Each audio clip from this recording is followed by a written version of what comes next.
हे अमरगढ़, यहाँ खड़े होकर लोग चारों ओर जितनी दूर तक की भूमि को नेत्रों से देख पाते हैं, वहां तक कामदेव के बाणों का प्रभाव नहीं चल सकेगा, इसमें कोई संशय नहीं है। भगवान शंकर की इस उक्ति के अनुसार उस समय वहां नारद जी के प्रति कामदेव का अपना प्रभाव मिथ्या सिद्ध हुआ। वे शीघ्र ही स्वर्गलोक में इंद्र के पास लौट गए। वहां कामदेव ने अपना सारा वृतांत और मुनि का प्रभाव कह दिया।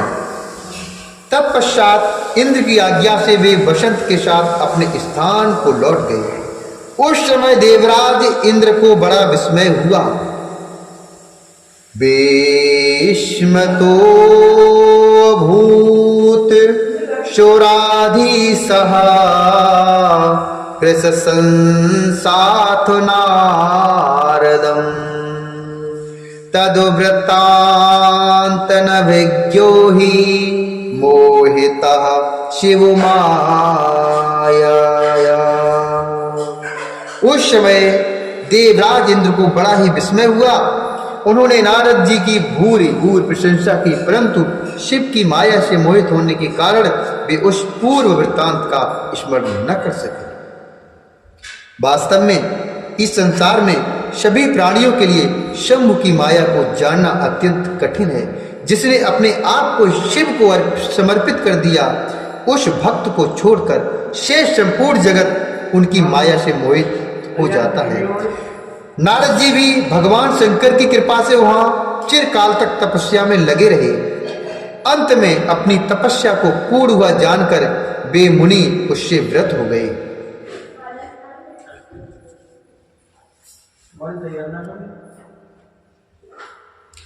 कामदेव पर अपनी विजय मानकर उन मुनीश्वर को व्यर्थ ही गर्व हो गया। भगवान शिव की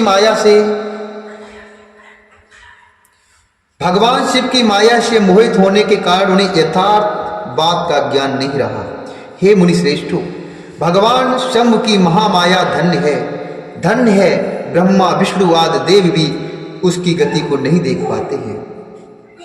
उस माया से अत्यंत मोहित मुनि शिरोमणि नारद गर्वयुक्त होकर अपना काम विजय संबंधी वृत्तांत बताने के लिए तुरंत ही कैलाश पर्वत पर चले गए। वहां रुद्रदेव को नमस्कार करके गर्व से भरे हुए मुनि ने अपने आप को महात्मा प्रभु तथा काम जेता मानकर उनसे अपना सारा वृत्तांत कहा। यह सुनकर भक्त वत्सल शंकर जी अपनी माया से मोहित वास्तविक कारण से अनभिज्ञ तथा भ्रष्ट चित्त नारद से कहने लगे। रुद्र भगवान बोले, हे तातो नारदो प्राज्ञ धन्य एस्तवम शृणु मदोचा वाचमेव मुनकोत्रापि हरेरग्रे विशेषतः। हे तात, हे नारद, हे प्राज्ञ, तुम धन्य हो। मेरी बात सुनो। अब से फिर कभी ऐसी बात कहीं भी नहीं कहना। अर्थात अब से फिर यह बात कभी और कहीं पर भी मत कहना, और विशेषतः भगवान विष्णु के सामने तो इसकी चर्चा बिल्कुल भी मत करना। तुमने मुझसे अपना जो वृत्तांत बताया है उससे पूछने पर भी दूसरों के सामने न कहना। यह सिद्ध संबंधी वृत्तांत सर्वथा गुप्त रखने योग्य है, इसे कभी किसी से प्रकट नहीं करना चाहिए। तुम मुझे विशेष प्रिय हो, इसीलिए अधिक जोर देकर मैं तुम्हें शिक्षा देता हूँ, क्योंकि तुम भगवान विष्णु के भक्त हो और उनके भक्त होते हुए मेरे अत्यंत अनुगामी हो। इस प्रकार बहुत कुछ कहकर संसार की सृष्टि करने वाले भगवान रुद्र ने नारद जी को शिक्षा दी, परंतु शिव की माया से मोहित होने के कारण नारद जी ने उनकी दी हुई शिक्षा को अपने लिए हितकर नहीं माना। भावी कर्म गति अत्यंत बलवान होती है, उसे बुद्धिमान लोग ही जान सकते हैं। भगवान शिव की इच्छा को कोई भी मनुष्य नहीं टाल सकता है। भगवान शिव की इच्छा को कोई भी मनुष्य नहीं टाल सकता है। तदंतर मुनि शिरोमणि नारद ब्रह्मलोक में गए। वहां ब्रह्मा जी को नमस्कार करके उन्होंने अपने तपोबल से कामदेव को जीत लेने की बात कही। उनकी वह बात सुनकर ब्रह्मा जी ने भगवान शिव की चरणार बिंदु का स्मरण करके और समस्त कारण जानकर अपने पुत्र को यह सब कहने से मना किया। नारद जी शिव की माया से मोहित थे, अतः उनके चित्त में मद का अंकुर पैदा हो गया था, मद का अंकुर जम गया था। इसलिए ज्ञानियों में श्रेष्ठ नारद जी ने ब्रह्मा जी की बात को अपने लिए हितकर नहीं समझा। अब यहाँ पर दर्शन करिए, भगवान शंकर की बात को भी उन्होंने हितकर नहीं समझा और यहाँ पर ब्रह्मा जी की बात को भी हितकर नहीं समझा। अब आगे क्या होता है जानिए। शिवेच्छाया दृशी लोके भवत्यैव हि सा तदा तदधीनम जगत सर्वं बच स्तन्यायाम स्ततम यथा। इस लोक में शिव की जैसी इच्छा होती है वैसा ही होता है। समस्त विश्व उन्हीं की इच्छा के अधीन है और उन्हीं की वाणी रूपी तंत्री से बंधा हुआ है। तब नष्ट बुद्धि वाले नारद जी अपना वृत्तांत अर्थात अपना सारा वृत्तांत गर्वपूर्वक भगवान विष्णु के सामने कहने के लिए वहां से शीघ्र ही विष्णु लोक में गए। नारद मुनि को आते देखकर भगवान विष्णु बड़े आदर से उठकर शीघ्र ही आगे बढ़े और उन्होंने मुनि को हृदय से लगा लिया। उन्हें मुनि के आगमन के हेतु का ज्ञान पहले से ही था। नारद जी को अपने आसन पर बैठाकर भगवान शिव के चरणार बिंदु का स्मरण करके श्री हरि उनसे यथार्थ तथा गर्भनाशक वचन कहने लगे। भगवान विष्णु बोले, को तो आगम्यते तात किमर्थमहि चागता को तो आगम्यते तात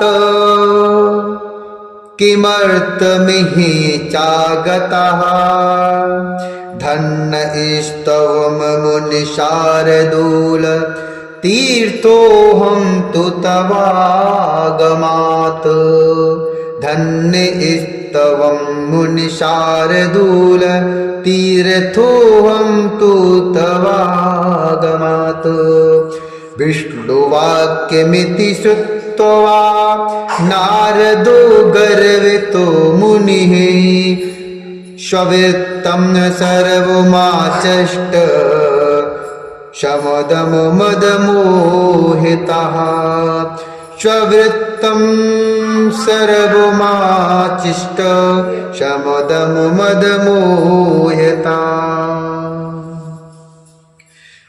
भगवान विष्णु बोले, हे तात, आप कहां से आ रहे हैं? जबकि उनको सब कुछ पता था। यहाँ किस लिए आपका आगमन हुआ? हे मुनि श्रेष्ठ, आप धन्य हैं। आपके शुभ आगमन से मैं पवित्र हो गया। भगवान विष्णु का वचन सुनकर गर्व से भरे हुए नारद मुनि ने मद से मोहित होकर अपना सारा वृत्तांत बड़े अभिमान के साथ बताया। नारद मुनि का वह अहंकार युक्त वचन सुनकर मन ही मन शिव के चरणार बिंदु का स्मरण कर भगवान विष्णु ने उनके काम विजय के समस्त यथार्थ कारण को पूर्ण रूप से जान लिया। उसके बाद शिव के आत्मस्वरूप परम सैव सुबुद्धि भगवान विष्णु भक्ति पूर्वक अपना सिर झुकाकर हाथ जोड़कर परमेश्वर कैलाशपति शंकर की स्तुति करने लगे। भगवान विष्णु बोले, देव देव महादेव प्रसीद परमेश्वर धन्य स्तवं शिव धन्यात् माया सर्वे विमोहिनी धन्य स्तवं शिव धन्यात् माया सर्वे विमोहिनी इत्यादि स्तुतिं कृत्वा शिवस्य परमात्मनः निमीलनयने ध्यात्वा विरामपदाम्बुजम् निमीलनयने ध्यात्वा विरामपदाम्बुजम् यति कर्तव्यं शङ्करस्य सा ज्ञात्वा विश्वपालकः शिवशासनतः प्राह हृदाथ मुनि सप्तमं शिव शासनतः प्राह हृदाथ मुनि सप्तमं। भगवान शंकर की भगवान विष्णु ने स्तुति की, हे देवेश्वर, हे महादेव, हे परमेश्वर, आप प्रसन्न हो। हे शिव, आप धन्य हैं और सबको विमोहित करने वाली आपकी माया भी धन्य है। इस प्रकार परमात्मा शिव की स्तुति करके श्रीहरि अपने नेत्रों को बंद कर उनके चरण कमलों में ध्यान स्थित होकर चुप हो गए। विश्वपालक हरि शिव के द्वारा जो होना था उसे हृदय से जानकर शिव के आज्ञानुसार मुनि श्रेष्ठ नारद जी से कहने लगे। भगवान विष्णु बोले, धन्य स्तवम मुनि शार्दूल तपो निधिरु धारदीह भक्ति त्रिकम नयस्यास्ति काम मोहादयो मुनि कामि मोहादयो मुनि। विष्णु भगवान बोले, हे मुनि श्रेष्ठ, आप धन्य हैं, आप तपस्या के भंडार हैं और आपका हृदय भी बड़ा उदार है। हे मुनि, जिसके भीतर भक्ति, ज्ञान और वैराग नहीं होते, उसी के मन में समस्त दुखों को देने वाले काम, मोह आदि विकार शीघ्र उत्पन्न होते हैं। आप तो नैष्टिक ब्रह्मचारी हैं और सदा ज्ञान वैराग से युक्त रहते हैं, फिर आप में काम विकार कैसे आ सकता है? आप तो जन्म से निर्विकार तथा शुद्ध बुद्धि वाले हैं। कथम काम विकारी शाज जन्म नाविकृता शुद्धि कथम काम विकारी शाज जन्म नाविकृता शुद्धि इत्यादुक्तं वचो भूरि श्रुत्वा शमुनिषत्तमः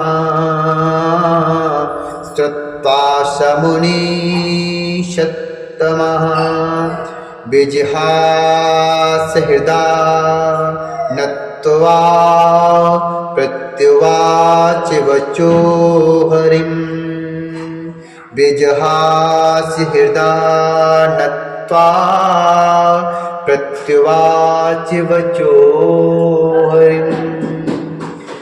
श्रीहरि की कही हुई बहुत सी बातें सुनकर मुनि शिरोमणि नारद जी जोर जोर से हंसने लगे और मन ही मन भगवान को प्रणाम करके इस प्रकार कहने लगे, किं प्रभावः ईश्वरः स्वामिन् कृपा यद्यस्ति ते मयि इत्युक्त्वा हरिमानम्ये ययो यादृच्छको मुनिः। नारद जी बोले, स्वामिन, यदि मुझ पर आपकी कृपा है तब कामदेव का मेरे ऊपर क्या प्रभाव हो सकता है? ऐसा कहकर भगवान के चरणों में मस्तक झुकाकर इच्छानुसार विचरने वाले नारद मुनि वहां से चले गए।